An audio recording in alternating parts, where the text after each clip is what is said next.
বাংলাদেশের বেশিরভাগ মিডিয়া কর্মী এখনো দালাল রয়ে গেছে।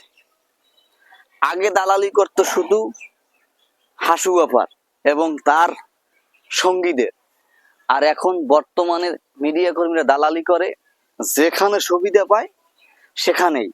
এনসিপির দালালি করে, জামাতের দালালি করে, বিএনপি দালালি করে, উপদেষ্টাদের দালালি করে।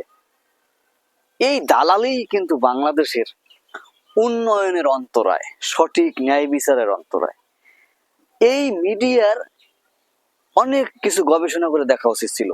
একজন মানবিক কর্মী হিসেবে আমি যেটা মনে করি, তার মধ্যে ছিল যে এই যে সমন্বয়করা 3বার আন্দোলন বন্ধ করে দিয়েছিল, তারপরে এই আন্দোলন কে চালু করেছিল? এই সমন্বয়কদের এত সম্পদ কোথা থেকে আসে? এইগুলো গবেষণা করা উচিত ছিল, প্রশ্ন করা উচিত ছিল, কিন্তু ওরা করে না। ওরা প্রচার করে হাসানাত আব্দুল্লাহ 6টা গরু কোরবানি দিছে, ওইটা করছে, এইটা করছে। ওহে মিডিয়া, তোমরাও বাস খাবে। হাসু বাবা দেখছো, পুলিশের বাস দিয়ে দিছে যে সব করছে পুলিশ, কবে জানি বের হয়।